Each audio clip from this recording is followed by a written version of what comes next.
Last week, you introduced us to some remarkable research from Carnegie Mellon University. John, how are you? I'm doing well, Jason. How are you today? I'm doing great. This is an exciting and new-looking location you're in.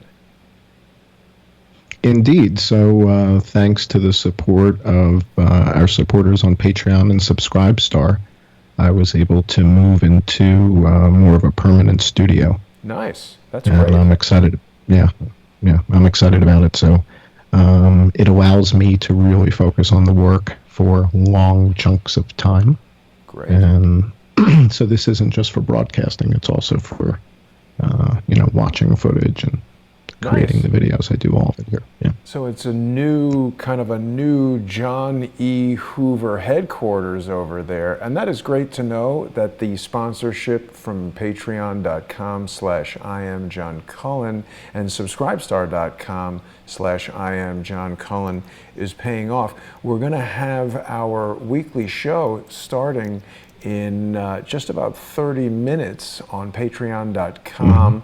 It'll be simulcast, of course, on your channels and on patreon.com/Crowdsource The Truth, as well as the Crowdsource The Truth Subscribestar channel. It's a great way for you and I to build this network. And you know, John, the new draconian user terms on YouTube have been implemented, and just this morning, Crowdsource The Truth's main YouTube channel was the victim of a malicious strike from the same persistent social engineers who can't seem to come up with anything new.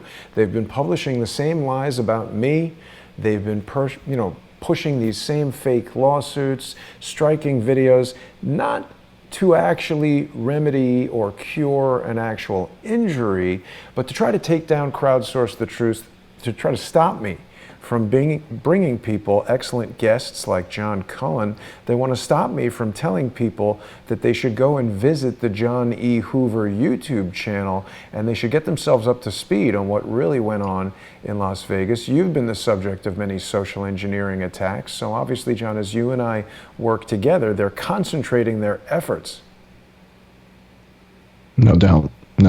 And now we have Tulsi Gabbard asking questions about the Saudis and families getting retribution or justice or some sort of monetary recompense from the Saudis. So Tulsi Gabbard's been talking about that. Greg Gutfield was talking about it this week on The Five. So there you go. That's so really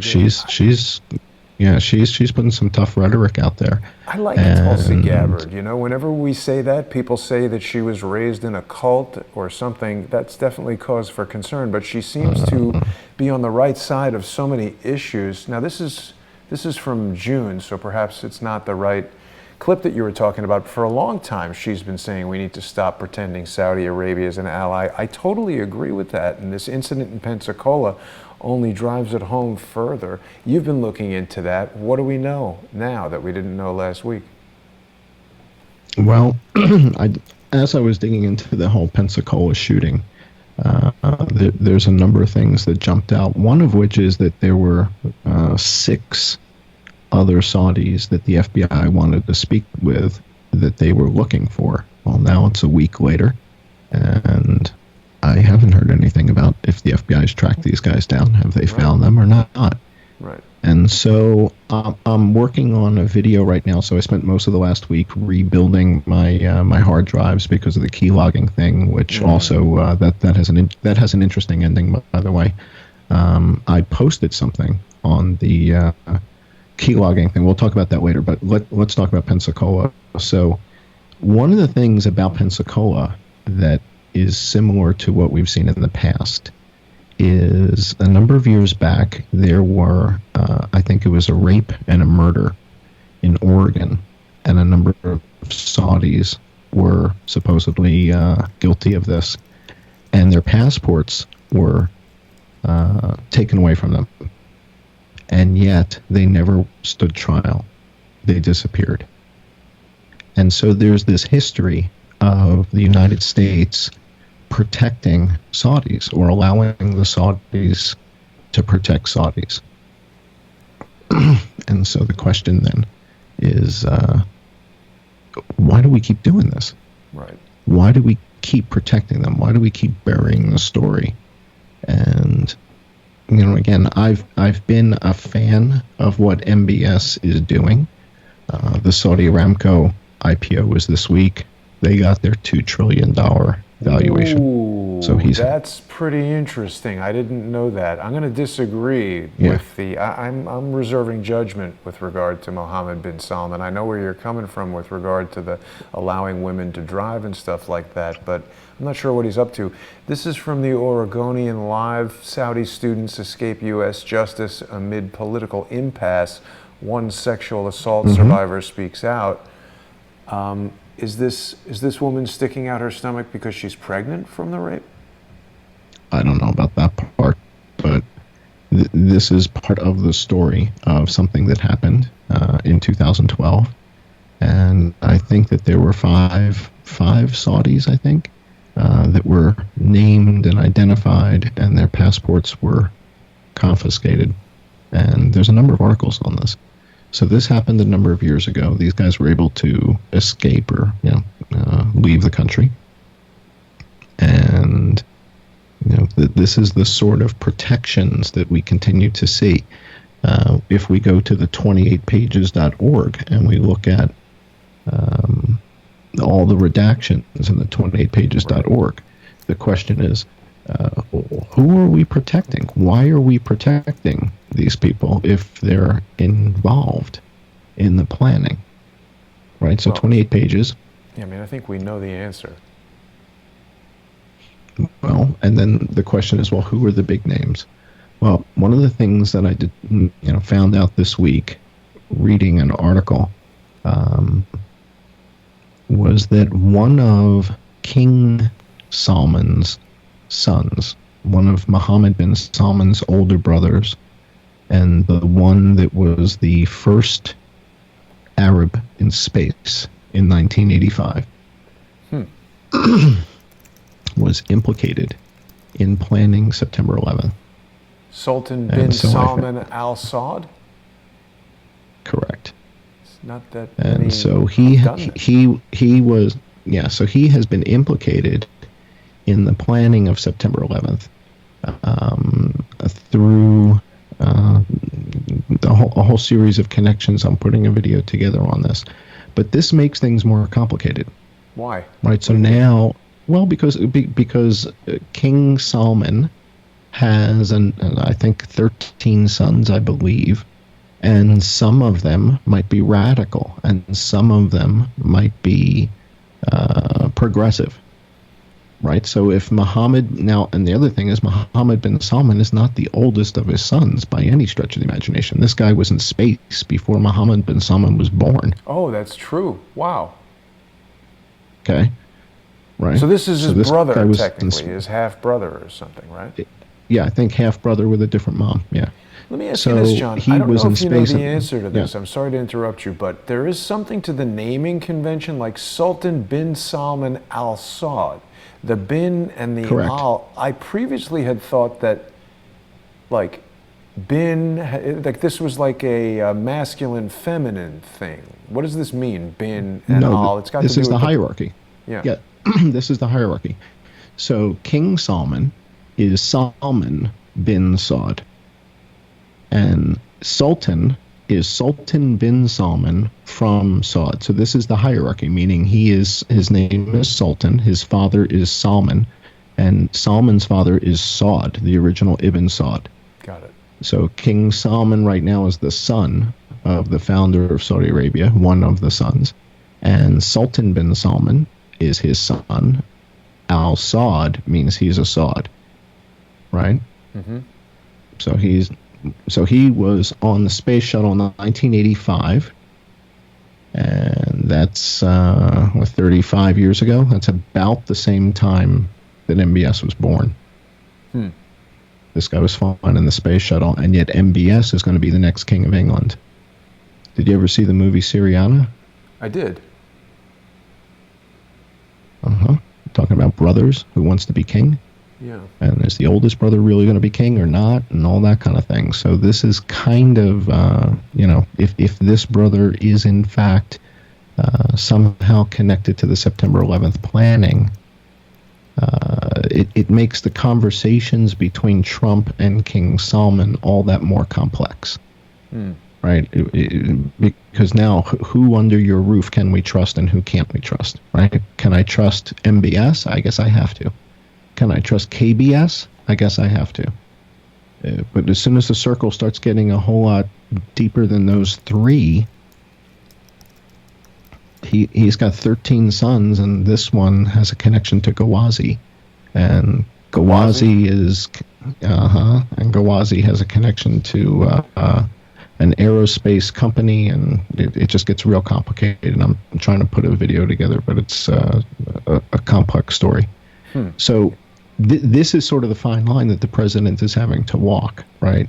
He knows MBS's brother helped plan this, right? Plan 9/11. I will lead is outwardly, vocally against Trump, and yet is the biggest shareholder of Citigroup. May still be, I don't know. Same with Twitter, and one of the largest shareholders in Apple. Wow. 45% owner of Four Seasons. Right? Good. Now, he used to be on CNBC. He used to appear with Maria Bartiromo all the time. And we just haven't seen a whole lot of him.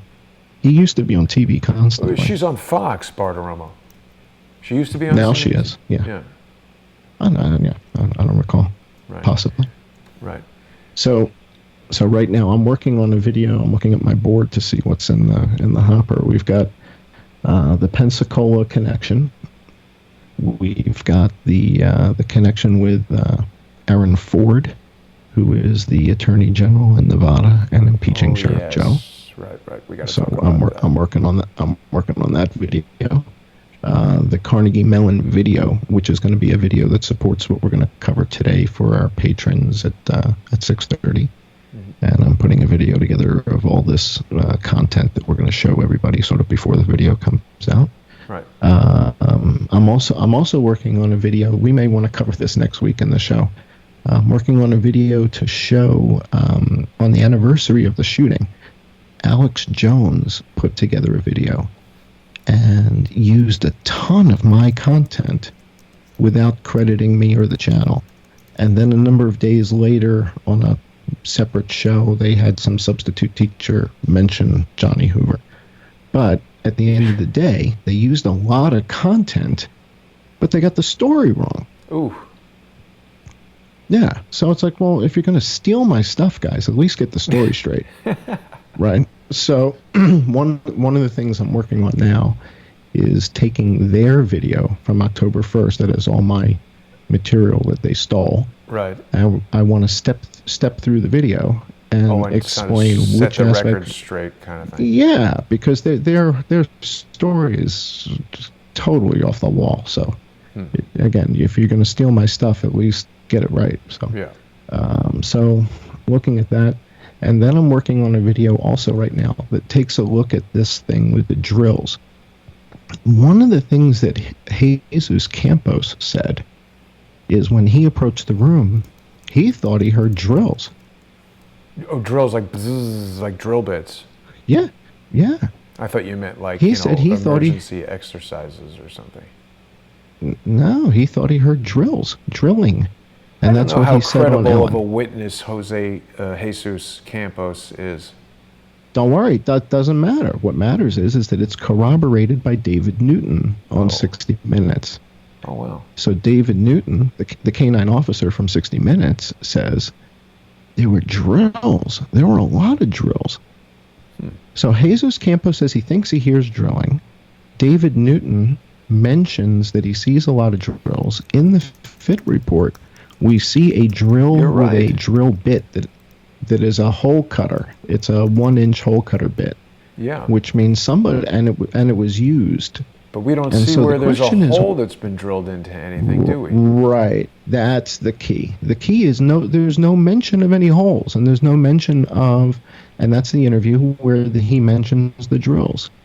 And so the question is, well, what was being drilled, and why was there no mention of that which was drilled, and why were there so many drills? And it appears that drilling was happening as Jesus Campos approached the room. He wasn't hallucinating auditorially. He said he heard drilling, and Newton says he sees 3 drills in the room. Drills, a lot of drills. And right, so what's going on? What's being drilled? Why is there drilling happening? And why is this not discussed in the FIT report? Yeah. Well, you know, John, we're just about out of time for this YouTube preview here that we are putting out to let everybody know about John Cullen's Las Vegas investigation. This is the new sponsor exclusive show that's going to be starting at 6:30 p.m. Eastern. We're on every Friday on patreon.com/IamJohnCullen and patreon.com/Crowdsource The Truth. People can also search for those channels on Subscribestar if they choose to not use Patreon.